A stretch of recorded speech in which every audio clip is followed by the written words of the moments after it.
પોરબંદરના પૌરાણિક કેદારેશ્વર મંદિરે શિવરાત્રી નિમિત્તે ભભૂતિની પ્રસાદીનું વિતરણ કરવામાં આવ્યું હતું. ઉપરાંત મોટી સંખ્યામાં ભક્તોએ ખાસ દર્શનનો લાભ લીધો હતો. જુઓ પોરબંદર ટાઈમ્સનો આ ખાસ અહેવાલ. પોરબંદર શહેરની મધ્યે આવેલ પૌરાણિક કેદારેશ્વર મંદિરમાં શિવરાત્રી નિમિત્તે નોખા અનોખા દર્શનનો લાભ શિવ ભક્તોને મળ્યો હતો. ઉપરાંત મંદિરમાં રોજ સાંજે ધૂપ આરતી થાય છે.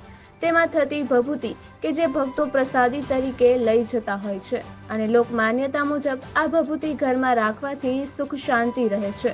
આથી ભક્તો દરરોજ આરતીની ભભૂતિ પોતાના ઘરે લઈ જતા હોય છે. પરંતુ મંદિરના સંચાલક એડવોકેટ ભરતભાઈ લાખાણીએ આ વર્ષે શિવ ભક્તોને નોખી અનોખી પ્રસાદી મળે અને શિવ ભક્તો આ ભભૂતિની પ્રસાદી પોતાના ઘરે લઈ જઈ શકે તેવા હેતુથી આ ભભૂતિને કોથળીમાં પેક કરી અને શિવરાત્રીના એક દિવસ માટે જ ભક્તોને પ્રસાદી રૂપે આપવામાં આવી હતી. શિવ ભક્તો પોતાના મંદિરમાં તેની રોજ સેવા પૂજા કરી શકશે. આ અનોખી પ્રસાદીમાં પૂજારી હસુભાઈ પોરિયા અને ભરતભાઈએ જહેમત લઈને તમામ ભક્તોને આ પ્રસાદી મળી રહે તેવું આયોજન કર્યું હતું.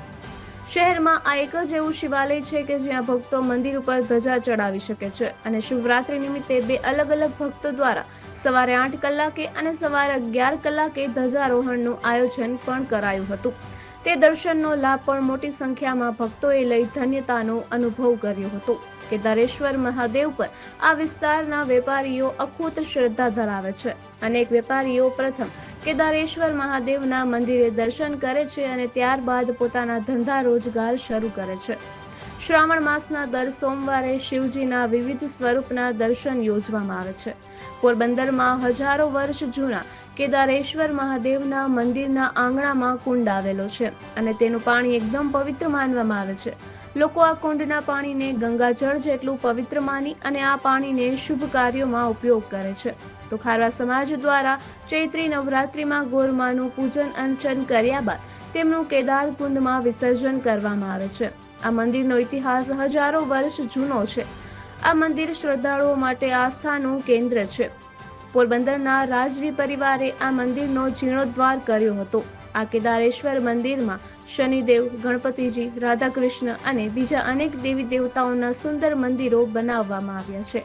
કોઈ પણ શુભ કાર્ય કરતા પહેલા પોરબંદરવાસીઓ કેદારેશ્વર મંદિરની અવશ્ય મુલાકાત લઈ મહાદેવજીના આશીર્વાદ મેળવે છે. ભારતમાં તમામ મંદિરોમાં શિવલિંગ પછી કાચબો અને પછી નંદી હોય છે. જ્યારે આ મંદિરમાં ગર્ભગૃહમાં જ નંદી ત્યારબાદ કાચબો રાખવામાં આવેલો છે.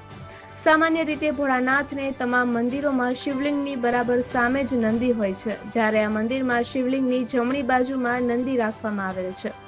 પોરબંદરનું આ મંદિર કેદારનાથ ધામના મંદિર જેવી આબેહૂબ પ્રતિકૃતિ છે.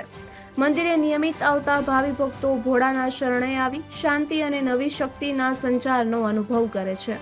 મંદિરના દરેક સ્તંભમાં સુંદર કલાત્મક મૂર્તિઓ બનાવવામાં આવી છે. દરેક મૂર્તિને અલગ અલગ સંસ્કૃતિ મુજબનો પહેરવેશ ધારણ કરવામાં આવ્યો છે. બહેનોના હાથમાં સંગીતના સાધનો દર્શાવેલા છે, જે ગુજરાતના કોઈ મંદિરોમાં નથી. મંદિરની ફરતી દરેક ખૂણા પર સુંદર કોતરણી કરેલી ઋષિમુનિઓની પુરાતન કાળની યાદ અપાવતી મૂર્તિઓથી શોભતા મહાદેવના મંદિર ફરતે આવેલી દિવાલોમાં સુંદર કોતરણી કરેલી વરુણદેવ, યમરાજ અને કુબેરજીની મોટી મૂર્તિઓ રાખવામાં આવેલી છે. મંદિરના ગર્ભગૃહમાં પ્રવેશદ્વારની બાજુમાં કાર્તિકેય સ્વામી તથા ગણેશજીની મોટી મૂર્તિઓ બિરાજમાન કરાવવામાં આવેલી છે. આમ શિવ પરિવાર ગર્ભગૃહમાં સમાયેલો છે. મંદિર પોરબંદરના અનાજ બજાર, કાપર બજાર, એમજી રોડનું મુખ્ય બજાર અને સોની બજારને જોડે છે. પોરબંદરવાસીઓ માટે કેદારેશ્વર મહાદેવ મંદિર જ કેદારનાથ ધામ છે. કેદારેશ્વર મહાદેવ મંદિરે દર્શન કરી કેદારનાથના દર્શન કર્યાની લાગણીનો અહેસાસ કરી ધન્ય થાય છે. સામાન્ય રીતે ભોળાનાથના મંદિરોમાં ધજા ચડાવવામાં આવતી નથી, પણ શ્રીનાથજીની હવેલીની જેમ જ કેદારેશ્વર મંદિરમાં પણ ધજા ચડાવવામાં આવે છે. અનેક લોકો આસ્થાથી ધ્વજા ચડાવવાની માનતા રાખતા હોય છે અને માનતા પૂરી થઈ કેદારેશ્વર મંદિરમાં ધજા ચડાવવામાં આવે છે. નિપુલ પોપટ, પોરબંદર ટાઈમ્સ. હવે આ મંદિરનો ઇતિહાસ એવો બોલે છે કે સુદામાપુરી વૃત થયા એટલે દર્શન કરવા હિમાલયમાં જતા હતા. હવે વૃત થયા એટલે જઈને મહાદેવની વાત કરી કે હવે બાપા મારા ત્યાં પૂગા હે નહીં. એટલે સુદામાને કહે તો તું મોર મેં તારી વાહ આવી. આ જગ્યાએ જ્યારે આવ્યા ત્યારે સુદામે પાછું વળી જોયું એટલે ભગવાન શિવે કીધું કે ભાઈ હવે અમારું સ્થાન આવી ગયું, તારી સન્મુખ જ છે. જે કેદારેશ્વર કુંડ છે એમાં સુદામાપુરી અને શંકર ભગવાન હજી પણ સ્નાન કરે હાલની તકે. બીજા નંબરમાં 400-500 વર્ષ જૂનું મંદિર છે. આમ તો ઇતિહાસ જૂના અનાધિકારથી બોલે છે કે કૃષ્ણ અવતાર એટલે 5000 વર્ષ આ મંદિરે થયા છે. અને અમે 700 વર્ષથી અમે શિવ પૂજા તરીકે પૂજારી તરીકે નિમાયેલા છે રાજા વખતના.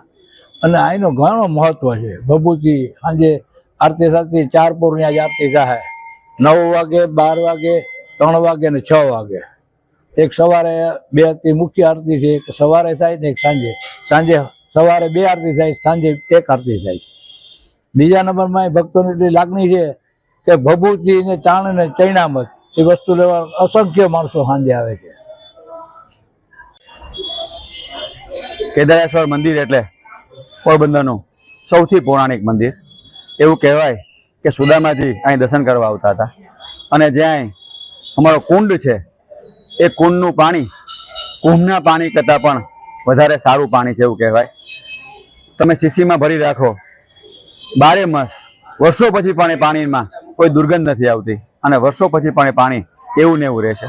અને એ રીતે આ અમારા કેદારેશ્વર મંદિરનું અતિ મહત્વ છે. અને અહીં જે આરતી થાય એની ભભૂત અમે ભેગી કરીએ છીએ, કારણ કે આ ભભૂત છે અસંખ્ય લોકો અહીંથી રોજ લઈ જાય છે. શરીરમાં કંઈ દુખાવો થતો હોય, ઘરમાં બેચેની હોય, કંઈ માનસિક તાણ હોય તો આ ભભૂતિ ઘરમાં રાખે ત્યારે આ તમામ પ્રશ્નો હલ થઈ જાય છે. એવી લોકમાન્યતા હોવાને કારણે આ વર્ષે અમે તમામ ભક્તોને ભભૂતિનો પ્રસાદ કે જે કોથળીમાં પેક કરીને આપવા નક્કી કર્યું છે. અને એ રીતે આ મંદિર એ નોખું અનોખું અને પોરબંદરનું એક શિવ ભક્તો માટેનું આગવું મંદિર છે એ અમને ગૌરવ છે. અને પૂજારી શ્રી અશુભાઈ 50 વર્ષથી આ મંદિરમાં સતત સેવા આપે છે અને આ મંદિરને જાગતું અને જો ભક્તોથી ભરેલું રાખ્યું હોય તો એના માટે અશુભાઈ પૂજારી પણ ખૂબ આદરણીય પાત્ર છે.